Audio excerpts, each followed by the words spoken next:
Hi hello नमस्ते welcome two of study I am your host अक्षम and आज हम भरने वाले हैं CUET 2023 का application form. So without any further ado let's begin. तो CUET के एप्लीकेशन फॉर्म भरने के लिए आना पड़ेगा आपको ऑफिशियल वेबसाइट पे विच इज़ cuet.samarth.ac.in। इसका लिंक मैं आपको डिस्क्रिप्शन में भी दे दूंगा, बट आप वहाँ आएंगे, आप रजिस्टर पे क्लिक करेंगे तो आपके सामने कुछ एक ऐसा पेज ओपन होएगा। इसमें काफ़ी सारे इंस्ट्रक्शंस दिए गए हैं। आई रिकमेंड यू कि आप पूरे इंस्ट्रक्शंस खुद से भी पढ़ें। आप इन्फॉर्मेशन बुलेटिन भी देखें, जो आप यहाँ क्लिक करेंगे तो CUET का इन्फॉर्मेशन बुलेटिन यहाँ आ जाएगा। 12 मार्च आपकी इस फॉर्म के फिल करने की लास्ट डेट है, तो मेक श्योर करिएगा कि 12 नहीं एटलीस्ट आप 7-8 तारीख तक तो ये फॉर्म भर के डन करें। एंड वो फॉर्म आपको 12 मार्च 9 बजे तक भरना है, जिसकी पेमेंट आप 11:50 तक कर सकते हैं। तो आप ये पूरा एडमिशन जो आपका नोटिफिकेशन है, बुलेटिन है, इस पर भी एक नज़र डालें। एंड कोई भी दिक्कत आती है, कोई भी क्वेरी आप हमसे भी पूछ सकते हैं। एंड वो इन्फॉर्मेशन बुलेटिन भरने के बाद आप सारे इंस्ट्रक्शंस यहाँ पर पढ़ सकते हैं। अगर हम मेन इंस्ट्रक्शंस की बात करें तो वो ये है कि आपको जो जो डॉक्यूमेंट सबमिट करने हैं वो पहले से ही बता रहा है। आपको फोटोग्राफ, सिग्नेचर, अगर आप किसी कैटेगरी से बिलोंग करते हैं जनरल के अलावा, या फिर आप PWBD कैटेगरी में आते हैं, person with special abilities, so in that case आपको जो सर्टिफिकेट्स देने हैं, आपकी जो फ़ोटो लगनी है और साइन है, ये सारी चीज़ें आपको पहले से रेडी करके रखनी है। फ़ोटो कैसी होएगी, क्या साइज़ की होएगी, फॉर्मेट क्या होएगा, सब पहले से मेंशन्ड है। आपको अपने फ़ोटोज़ को कंप्रेस करना है। आप शॉर्ट पिक्सल नाम की वेबसाइट पे जा सकते हैं, या फिर आप ऑनलाइन डालेंगे इमेज कंप्रेसिंग, ऑनलाइन इमेज रीसाइजर, तो काफ़ी सारी वेबसाइट आके आपकी ये सारी चीज़ें करने में हेल्प कर देंगी।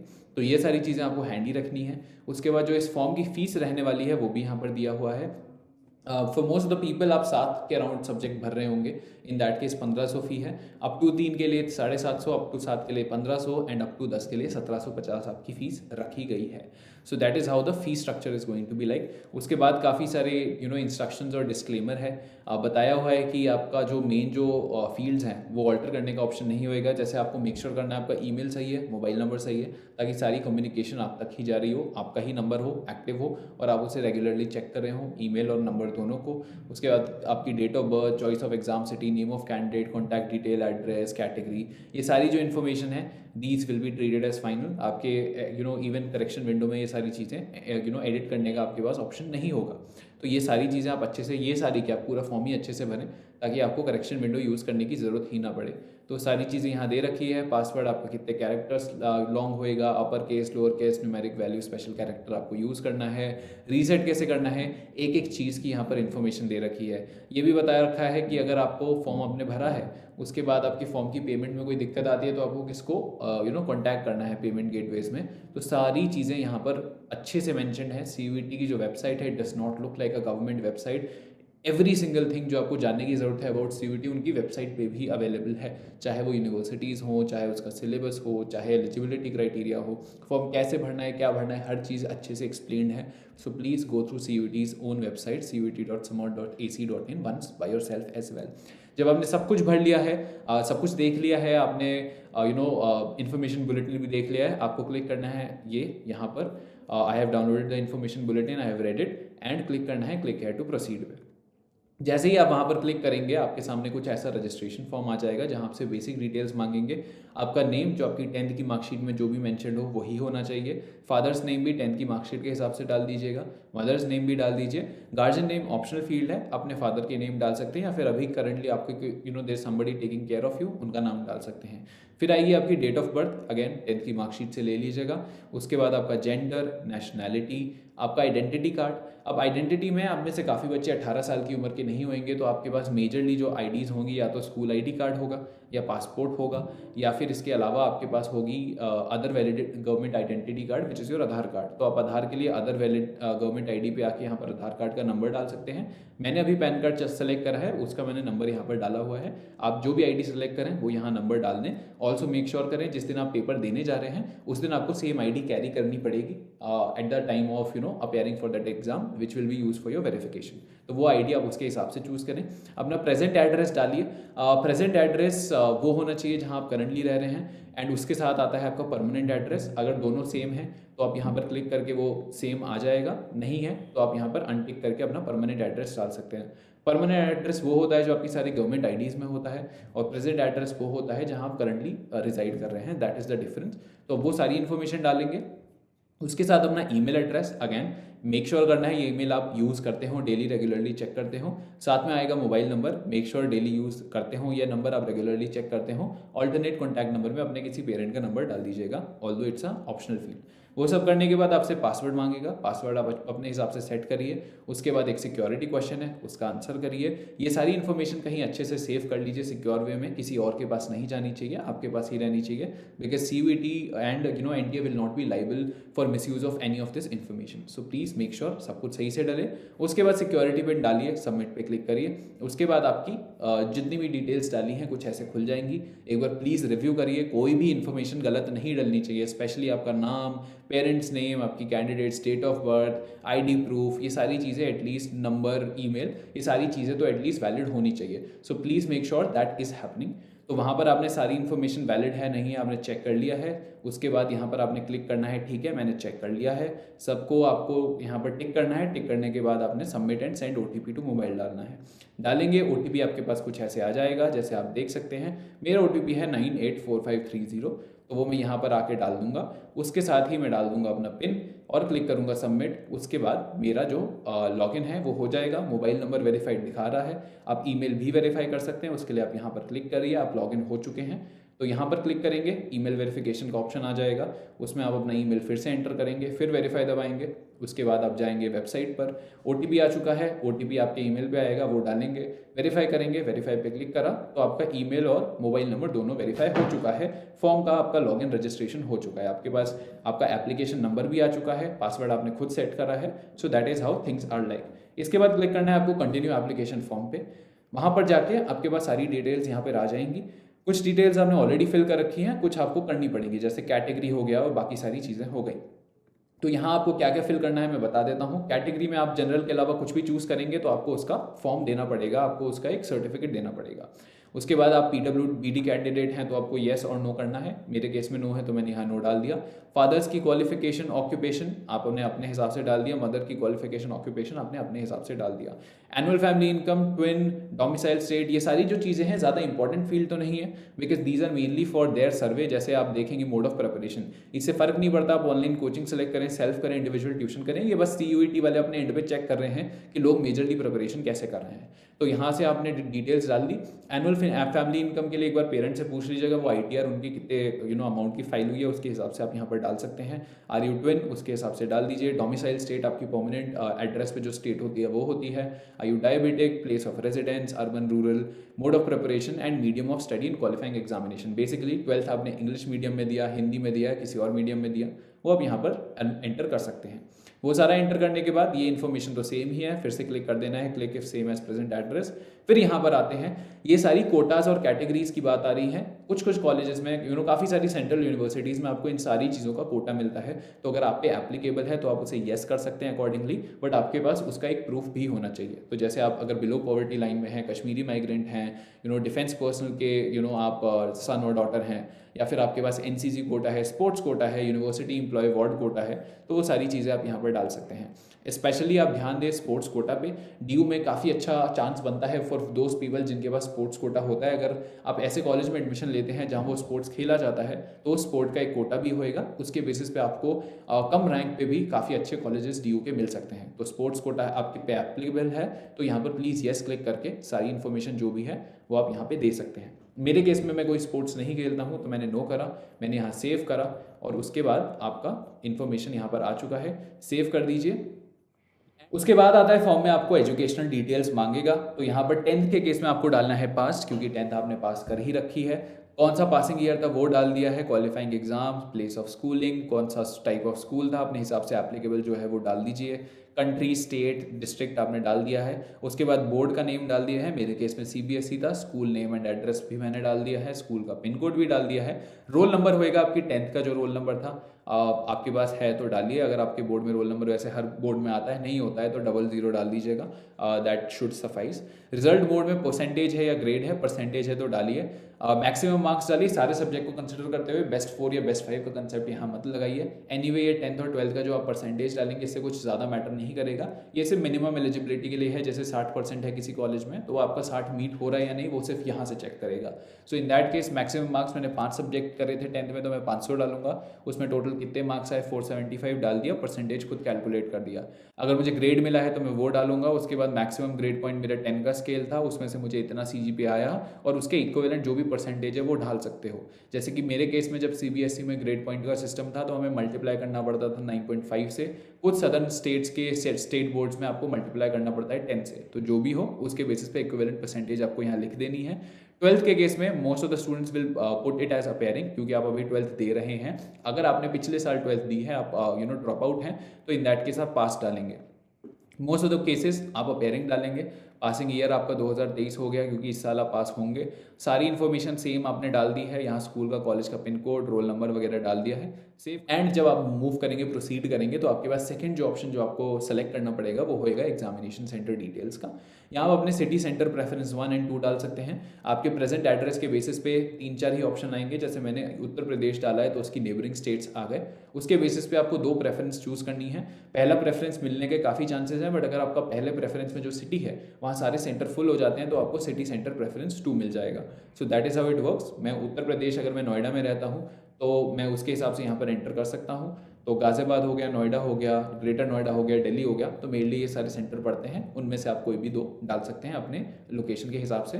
वहाँ पर सेव क्लिक करेंगे, ये फील्ड कंप्लीट हो जाएगी। उसके बाद आता है थर्ड ऑप्शन, और ये काफ़ी ज़्यादा इंपॉर्टेंट ऑप्शन आपके लिए होने वाला है। दैट इज़ योर यूनिवर्सिटी और प्रोग्राम सिलेक्शन।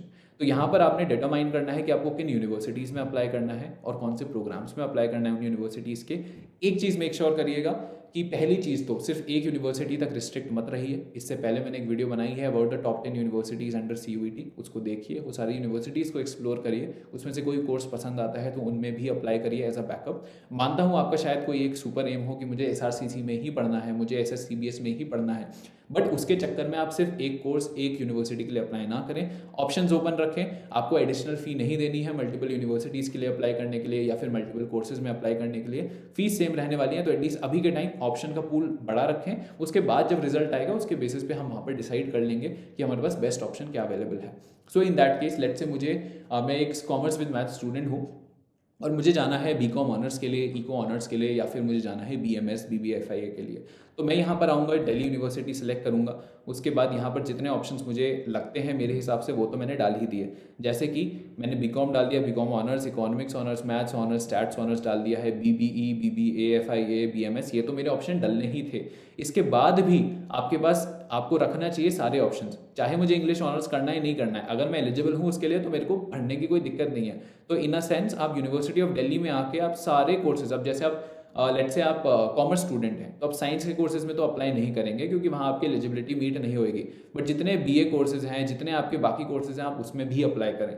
आप अगर ह्यूमैनिटीज़ के हैं तो ह्यूमैनिटीज़ में चाहे आपको लेट्स से ह्यूमैनिटीज़ में आपको ज्योग्राफी ऑनर्स करना है या नहीं करना है, बट आप एलिजिबल हैं तो एटलीस्ट आप डाल दीजिए। कुछ जा नहीं रहा है, आपका पूल बड़ा रहेगा। लेट्स से कल को खुदा ना खास्ता ऐसा होता है कि आपका मेन कॉलेज जो आपको टारगेट करना था वो था SRCC, जिसमें आपको BCom ऑनर्स या इको ऑनर्स करना था, अब वो आपसे हो नहीं रहा है या फिर आपका उसमें सिलेक्शन नहीं हुआ है। अब उसके बाद आपके पास जो कॉलेजेस आए हैं आपके लिए अच्छे नहीं हैं, बट लेट्स से उस टाइम पर आपको साइकोलॉजी ऑनर्स में कोई टॉप का कॉलेज मिल रहा है नॉर्थ कैंपस से, तो एटलीस्ट उस टाइम पर आप ये डिसीजन ले सकते हो कि भाई मुझे BCom ऑनर्स में ये कॉलेज मिल रहा है, इतना अच्छा नहीं है, और मुझे साइकोलॉजी ऑनर्स में ये कॉलेज मिल रहा है और ये काफ़ी ज़्यादा अच्छा है। उस टाइम एटलीस्ट आप डिसीजन बना सकते हैं कि मैं साइकोलॉजी ऑनर अगर अभी करता हूँ तो मेरे लिए वो भी एक सब्जेक्ट इंटरेस्टिंग है और शायद मैं करता हूँ तो वहाँ भी मैं अच्छा परफॉर्म कर सकता हूँ। एटलीस्ट आप उस पोजीशन में होने चाहिए कि आप ये डिसीजन ले पाएँ। अगर आपने अभी भरा ही से BCom ऑनर्स है तो आप बाकी कोर्सेज में तो कंसिडर होंगे ही नहीं। So in that case make sure जितने कोर्सेज हैं जितने में भी आप एलिजिबल हो वो भी भर दीजिए। अगर आप ऐसे कोर्सेज भी भरते हैं जिनमें एलिजिबल नहीं है तो फॉर्म कुछ उसका बिगड़ा नहीं है, बस ये होगा लास्ट में जाके आपको उसमें मेरिट लिस्ट में कंसिडर नहीं करा जाएगा, बट एटलीस्ट मैक्सिमम कोर्सेज को आपको टारगेट करके ही चलना है। मैंने तो यहाँ पर सिर्फ यूनिवर्सिटी ऑफ दिल्ली रखा है। आपके केस में क्योंकि आप प्रॉपर फॉर्म भर रहे होंगे तो बाकी यूनिवर्सिटीज़ भी कंसिडर करिए। लिस्ट देख के आइए मेरी, उसमें कोई यूनिवर्सिटी अच्छी लगती है, आपको लगता है कि हाँ इस यूनिवर्सिटी में जाके अच्छा खासा स्कोप है, तो इन दैट केस उस यूनिवर्सिटी को सेलेक्ट करके उसके भी प्रोग्राम सेलेक्ट करिए। सो प्लीज़ मेक श्योर कि वो सारी चीज़ें आप अपने एंड पे कर रहे हैं। अपने एंड पे सारी यूनिवर्सिटीज़ जिसमें भी आपको अप्लाई करना है, जिस भी कोर्स में आपको अप्लाई करना है वो तो भर ही रहे हैं, बट साथ में additional courses as a backup भी लेकर चल रहे हैं, क्योंकि आपके एडिशनल पैसे नहीं लगने वाले हैं। I repeat, maximize your options, जितने ज़्यादा कोर्सेज में अप्लाई करेंगे आपके लिए अच्छा होएगा। I am repeating it over and over again because यहाँ पर काफ़ी लोग मिस्टेक करते हैं, सोचते हैं कि नहीं मुझे सिर्फ बीकॉम ऑनर्स करना है, सिर्फ वो फिल कर लिया, बट बाद में पता चलता है कि अरे BMS अगर मैंने फिल कर दिया होता तो शायद मेरा शहीद सुखदेव में भी चांस होता, अरे मैंने अगर इको ऑनर्स कर लिया होता तो शायद मैं SRCC में पढ़ सकती थी। तो वो रिग्रेट बाद में ना हो, इसलिए अभी के टाइम मैक्सिमम कोर्सेज आप ऑप्ट करके रखिए। मूविंग अहेड, अब जैसे ही कोई कोर्स सेलेक्ट करेंगे उसकी एलिजिबिलिटी यहाँ पर आ जाएगी, कौन से एग्जाम आपको देने नहीं देने। आप यहाँ पर क्लिक करेंगे तो सीधा DU की वेबसाइट, CUET की वेबसाइट खुलेगी, उसमें यहाँ एलिजिबिलिटी आ जाएगी। इन सब की एलिजिबिलिटी के बेसिस पे आप यहाँ पर मूव करेंगे। ठीक है, आपने यहाँ प्रीव्यू में सेलेक्ट करा तो प्रीव्यू आ गया, और प्रीव्यू यहाँ पर ऐसे आएगा कि आपने ये सारे कोर्सेज सेलेक्ट कर रखे हैं, उनकी एलिजिबिलिटी ये है, आप रिमूव कर सकते हैं, आपको ऐड करना है आप ऐड कर सकते हैं, और यहाँ पर आप प्रीव्यू सेलेक्ट करके आपका कुछ ऐसा फॉर्म खुलेगा। उसके बाद जाना है आपको प्रोसीड टू नेक्स्ट सेक्शन पे। आपने फिर से एक बार देख लेना है, ठीक है मैंने सारे कोर्सेज सेलेक्ट करे हैं या नहीं, ऐड हो जाए, एडिशनल कोर्स रहे कोई दिक्कत नहीं है, बट जो कोर्स चाहिए एटलीस्ट वो तो होना ही चाहिए। कम कोर्स में दिक्कत है, ज़्यादा में कोई भी दिक्कत नहीं है। तो moving further proceed to next section करेंगे, तो इसके बेसिस पे आपको सिलेक्ट करना है कि आपको कौन से सब्जेक्ट भरने हैं in terms of giving the exam. जैसे आपको पता होना चाहिए, नहीं पता है तो आप मेरी पहली वीडियो देखिए चैनल पे, जिसमें मैंने एक बुलेटिन की बात करी है। आपका पेपर 3 सेक्शन में डिवाइडेड है। पहला होता है लैंग्वेज टेस्ट, दूसरा होता है डोमेन टेस्ट, और तीसरा होता है जनरल टेस्ट। लैंग्वेज टेस्ट में आपको कोई एक लैंग्वेज तो देनी ही देनी है। आपने अगर 12th में इंग्लिश पढ़ी, आप इंग्लिश दीजिए, 12th में कुछ और पढ़ा है वो दीजिए, अब वो लैंग्वेज देनी है। उसके बाद डोमेन टेस्ट में आपके 27 सब्जेक्ट आते हैं, उसके बेसिस पे आपको सब्जेक्ट्स चूज करने हैं। और जो आपका डोमेन जनरल टेस्ट होता है वो आपका जनरल एप्टीट्यूड टेस्ट होता है। अब अगर हम दिल्ली यूनिवर्सिटी की बात करें, दिल्ली यूनिवर्सिटी की एलिजिबिलिटी ये कहती है आप वही एग्जाम डोमेन टेस्ट में दे सकते हैं जो आपके पास सब्जेक्ट 12th में हो, चाहे आप साइंस स्टूडेंट हो। पर अगर आपको इकोनॉमिक्स ऑनर्स DU में करनी है तो इन दैट केस आप एग्जाम PCM के ही दे रहे होंगे, उस टाइम पर आपको इकोनॉमिक्स का एग्जाम नहीं देना है। अगर आप साइंस के बच्चे हो, आपको BCom भी करना है, तो भी आप साइंस के ही एग्जाम देंगे। ये DU की एलिजिबिलिटी है। कोई और कॉलेज जाएंगे, BHU जाएंगे, तो उनकी एलिजिबिलिटी अलग हो सकती है, वो अलग एग्जाम्स डिसाइड कर सकते हैं कि आपको इस कोर्स के लिए ये सारे एग्जाम्स के लिए बैठना पड़ेगा। वो चीज़ें आपको कैसे पता चलेंगी, वो आप CUET की वेबसाइट में जाके अगेन आप एलिजिबिलिटी देखेंगे, तो यहाँ पर यूनिवर्सिटीज़ में जाइए, दिल्ली यूनिवर्सिटी जैसे डाल दिया। अब लेट से मुझे देखना है कि मुझे BCom ऑनर्स की क्या एलिजिबिलिटी है, तो जैसे मैं BCom ऑनर्स पे आ गया हूँ, तो BCom ऑनर्स में ये कहता है कि या तो मैं ऐसा करूँ कि एक कोई सेक्शन 1 से लैंग्वेज उठाई, जैसे कि मैंने इंग्लिश पढ़ी है 12th में तो वो उठाई, दूसरा सब्जेक्ट आपको मैथ्स अप्लाइड मैथ्स रखना है या फिर अकाउंटेंसी रखना है, और फिर 2 सब्जेक्ट रखने हैं सेक्शन 2 से, विच इज डोमेन टेस्ट। ठीक है, तो ये मांग रहा है आपसे सेक्शन 1 में लैंग्वेज, सेक्शन 2 में maths plus any 2 subjects, that is what it says. उन 2 में से एक B1 से होना चाहिए एटलीस्ट, और दूसरा B2 से भी हो सकता है, या फिर दोनों B1 से हो सकते हैं। B1 B2 का आपको फंडा नहीं पता है, बता सकते हैं, मैं आपके इसके लिए सेपरेट वीडियो बना सकता हूँ। B1 B2 इज अ फंडा which is only applicable for Delhi university, बाकी यूनिवर्सिटीज़ में वो अप्लाई नहीं होता है। बट अगर हम यहाँ पर बात करें तो ये आपकी एलिजिबिलिटी है, इसके बेसिस पे आप अपने सब्जेक्ट्स डिसाइड कर सकते हैं। जैसे कि आप यहाँ देख सकते हैं BCom ऑनर्स में ऑप्शन देता है या तो मैथ्स सेलेक्ट करो, या अप्लाइड मैथ्स करो, या अकाउंटेंसी करो, या बुक कीपिंग। ठीक है, so in that case as a non math student also you can apply for BCom honours. आपको अकाउंटेंसी का पेपर देना कंपलसरी हो जाएगा क्योंकि आपके पास मैथ्स नहीं है। So that is how you can decide on कौन से सब्जेक्ट्स देने हैं, कौन से नहीं देने हैं।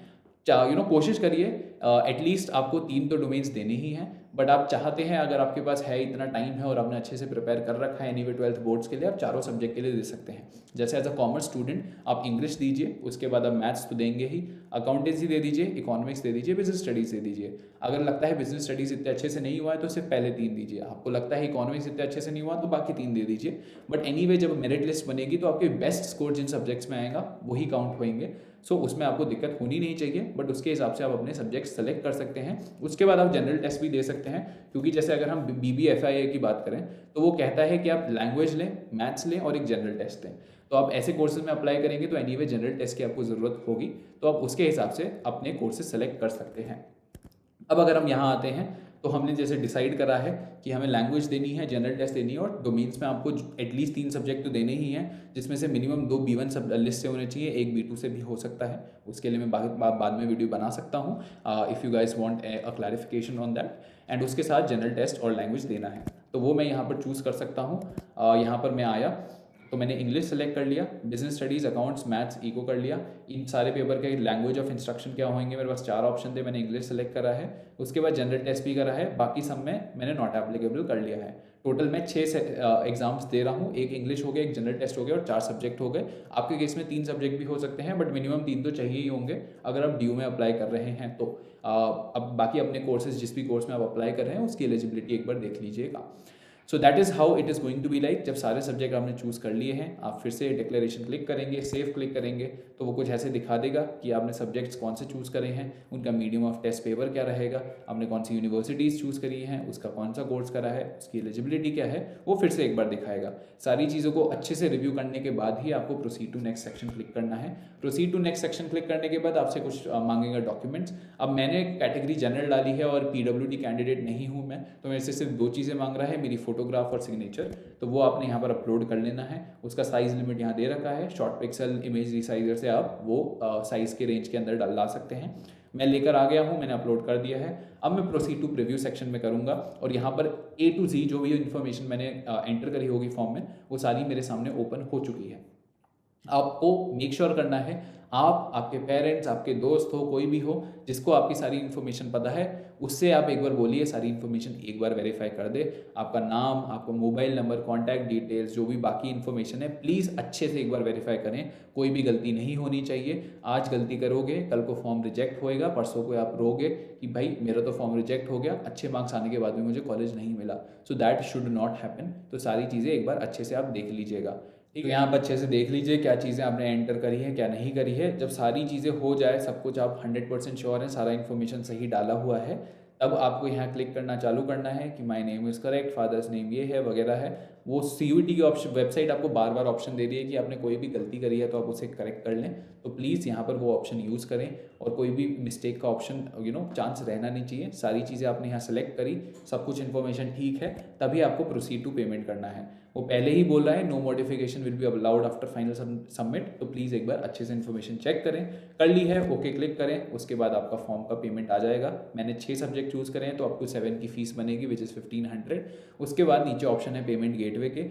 ऐसा नहीं है आपने SBI क्लिक करा तो आप SBI के कार्ड से ही पेमेंट करेंगे, वो SBI का पेमेंट गेटवे है। SBI के पेमेंट गेटवे के अंदर other bank, debit card, credit card, UPI, SBI branch, सबके ऑप्शन हैं। आपको जो पेमेंट मोड सूटेबल है आप चूज़ करके पेमेंट कर सकते हैं। पेटीएम से करें, ICICI से करें, कैनरा से करें, सारे ही पेमेंट गेटवे में आपके पास सारे कार्ड्स एंटर करने का ऑप्शन होगा।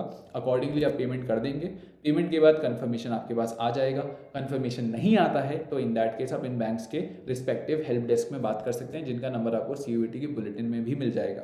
And that is how you need to fill the entire form. आपको कोई भी एरर आता है, कोई भी क्वेरी होती है, प्लीज़ कमेंट में लिखिए, बट मेक श्योर करिए फॉर्म लास्ट डेट तक ना जाए। आप थोड़ा 4-5 दिन पहले ही भर रहे हो, सारा इन्फॉर्मेशन अच्छे से भर रहे हो, अपना सब्जेक्ट कॉम्बिनेशन अच्छे से चूज़ कर रहे हो, अपना यूनिवर्सिटी और कोर्स के कॉम्बिनेशन अच्छे से चूज़ कर रहे हो। ज़्यादा यूनिवर्सिटीज़ में अप्लाई करें, ज़्यादा कोर्सेज में अप्लाई करें, अपने ऑप्शंस ना लिमिट करें।